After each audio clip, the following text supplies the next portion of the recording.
Привет, друзья! Меня зовут Юлия Гендина. Вы смотрите мой канал в YouTube, который посвящен интерьерному вязанию. Мы с вами подробно изучаем тему мозаичного вязания крючком. Изучаем уже давно, уже вышло 7 уроков. Мы уже с вами много что знаем и многое умеем. Если вдруг вы не смотрели еще уроки по мозаичному вязанию, пожалуйста, перейдите по ссылке на моем канале, и вы их увидите. Там они прям подряд расположены. Есть даже отдельный плейлист, который называется «Мозаичное вязание крючком».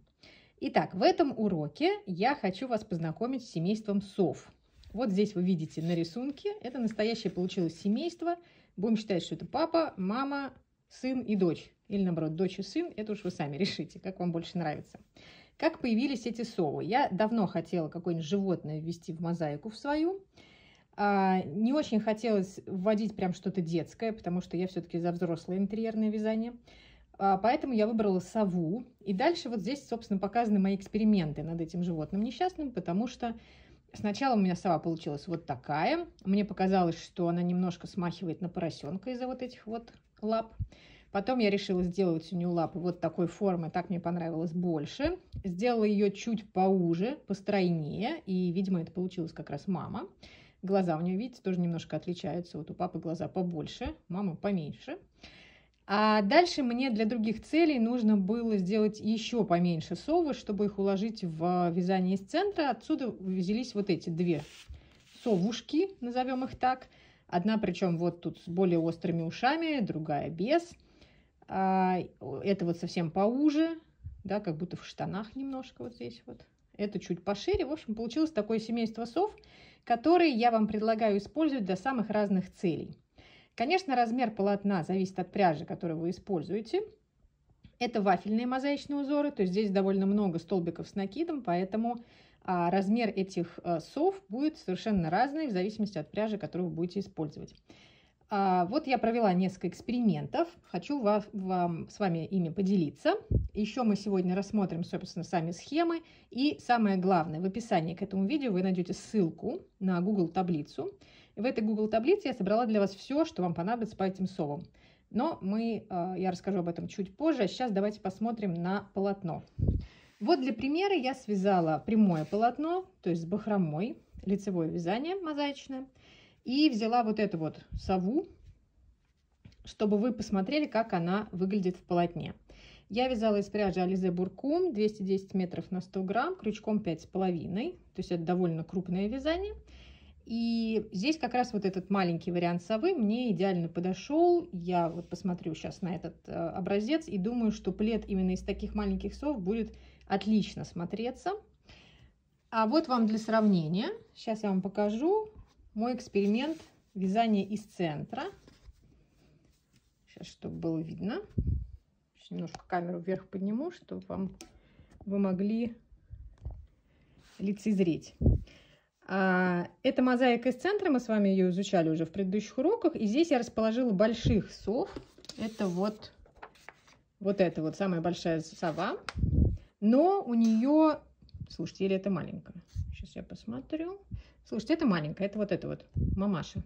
Я ее узнала по ногам и по маленьким глазам. Вот она. Соответственно, даже маленькая сова, да, легла в мою мозаику центровую довольно крупно. То есть у меня сейчас получается, вот я ее довязала почти целиком, да, и у меня получился таким образом квадрат. Я думаю, что это 35 на 35 точно. То есть это уже готовая подушка вот с одной такой совой. Соответственно, поэтому я и решила дать вам еще несколько маленьких вариантов, чтобы вы могли, например, даже если вы вяжете из толстой пряжи, как я, чтобы вы могли маленьких сов разместить на полотне, и у вас, например, тогда получится то же самое квадрат 35 на 35, но просто сов будет, например, 3. Вдруг вам там так больше захочется. Что хочу сказать про центровую в данном случае мозаику. Ну, во-первых, это, конечно, весело получилось, потому что совы сходятся лапами к центру. И когда вы смотрите фронтально, вот здесь вы видите сову, а вот здесь снизу вы видите, тут уже мнения разделились. Я вспомнила советские мультики про желудя. То есть мне кажется, что это желудь, и вот у него такие сверху ушки, как у желудей, знаете, есть сверху такие вот веточки. Но в основном мои подписчики в Инстаграм мне написали, что больше всего это смахивает на миньона. И это правда, действительно, так если посмотреть, особенно если здесь довязать, это, в общем, миньон. Ну, если так воспринимать, то можно вязать центровых таких сов, и тогда как ни поверни, на вас будет смотреть то миньон, то сова, или наоборот. Можно, повторю, расположить более маленькие совы здесь по периметру, тогда их будет больше. Можно, например, одну большую, а там две, например, здесь маленьких, в общем, как угодно. Я не уверена, что я буду продолжать такой эксперимент с совами вот в центровой мозаике, но для вас я эту схему все равно оставила в файле. Повторю, ссылка на него в описании лежит, чтобы вы могли поэкспериментировать. Мне все-таки больше нравится в смысле сов прямая мозаика, поэтому я думаю, что я именно этот вид воплощу в жизнь в виде пледа, например. И помните, что можно же вязать еще и по кругу. То есть можно рассчитать раппорты и ту же самую, например, наволочку для подушки связать вот так вот по кругу, и будет отлично. Теперь давайте посмотрим на схемы. Когда вы кликните на ссылку в описании к этому видео, вам откроется файл. Внизу файла будут вкладки, или наверху бывают иногда вкладки, смотря на чем вы откроете ваш файл. А во вкладках будет написано в первой вкладке совы по отдельности, и вам откроется вот такая вот страница, где все 4 схемы будут отражены. Я здесь внизу поставила нумерацию, чтобы вам было проще ориентироваться, какой номер петли в каком месте. Кроме того, я здесь на них на всех расставила крестики. Впрочем, это вас не должно уже более волновать, потому что если вы смотрели предыдущий урок, то вы уже научились сами расставлять крестики и, в принципе, ориентироваться без них. Но здесь я их расставила. И, кстати, проконтролируйте меня, это вам домашнее задание. Если найдете какую-то ошибку, обязательно пишите в комментариях, я внесу правки. И будет заодно проверка, как вы усвоили предыдущий урок. Итак, что вам делать с этими одиночными схемами? Во-первых, вы можете сами их сопоставить в Excel. То есть вы можете скопировать у меня из таблицы, например, какой-то один элемент и начать его сопоставлять, или 2 элемента, да, и пробовать, как будет в полотне, например, в прямом они вместе смотреться.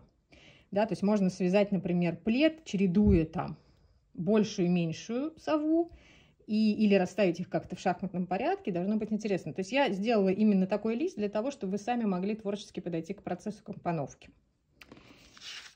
Дальше, если вам сложно самим соединять элементы в единое полотно и определять раппорт, то я это сделала, опять же, чтобы вам было интереснее уже дальше быстренько вязать, то есть перейти уже непосредственно к практике. Поэтому вы там найдете еще 4 вкладки, на каждой из которых я взяла по одному элементу и соединила их в полотно, выделила раппорт, чтобы вам было удобно. Ну и, собственно, вы можете посмотреть, как это будет выглядеть, например, в пледе. Здесь просто для красоты я ввела еще такие разделительные элементы, можно вязать без них, и тогда тут просто будут, вот как здесь, просто клетка. Это самый большой вариант, это вот как у меня вот здесь вот. Да, это вот большая сова. Повторю, имейте в виду, что вот она у меня получилась такая большая, потому что это пряжа 210 на 100, крючок 5,5. Если вы возьмете пряжу тоньше, там 300, например, метров в 100 граммах, и крючок 3, то ровно такая же схема и ровно такая же сова получится у вас гораздо меньшего размера. Надо просто поэкспериментировать с вашей пряжей и с вашим крючком, то есть связать образец. Итак, это самый большой вариант совы. Это вариант совы уже поменьше. Соответственно, здесь нет уже никаких разделительных символов у меня. Но получается такая, смотрите, интересная штука.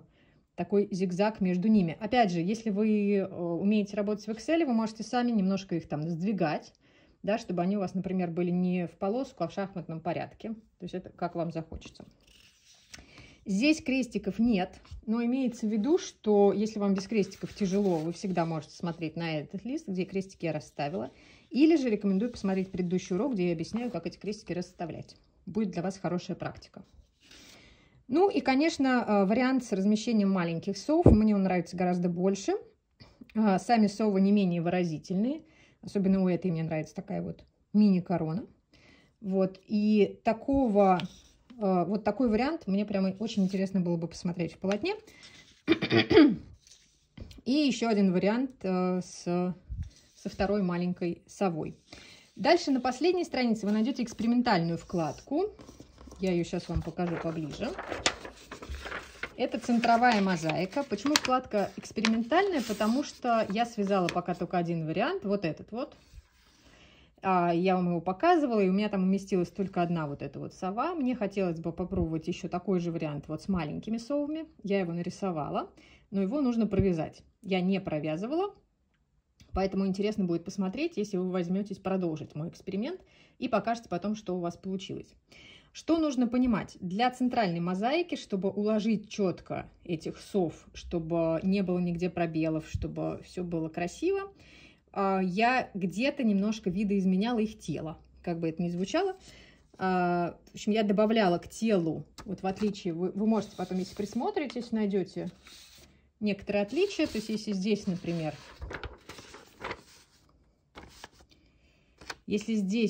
вот эта часть, да, квадратики идут, как бы вам так объяснить. Вот, давайте вот так объясню. Видите, вот эти вот квадратики идут. Вот раз, два, три, 4 квадрата, да? Над ними четко идут следующие квадраты. То есть крест над крестом, крест над крестом. А верхняя часть туловища, вот эта, здесь уже крестики немножко сдвинулись. То есть крестик следующего ряда вот между крестиками предыдущего ряда. То есть немножко уже стали эти, вот эти несколько рядов тела.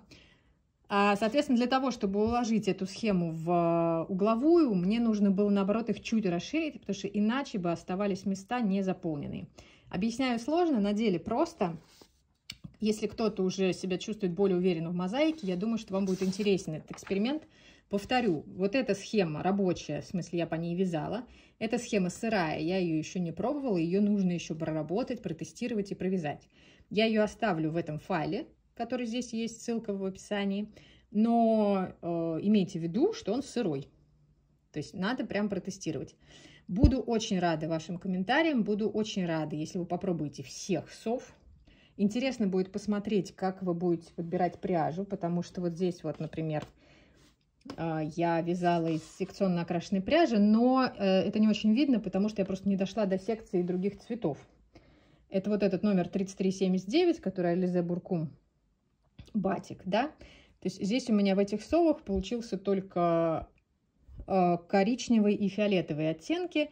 А вот, например, я хотела бы посмотреть, как смотрится там более светло-серый или песочный, да, вот этого мы здесь не увидели. Но представьте, если бы таких сов было много на большом полотне, смотрелось бы очень красиво с этими переливами цвета.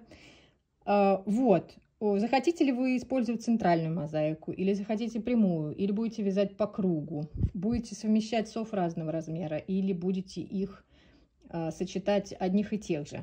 В любом случае, это будет очень интересно. Повторю, что если вы найдете в схемах какие-то неточности, какие-то ошибки, сразу пишите в комментарии, я могу в онлайн-режиме их править, потому что, как вы могли видеть по Инстаграму, я вчера всю ночь с ними сидела, и, возможно, немножко глазки у меня стали похожи на такие.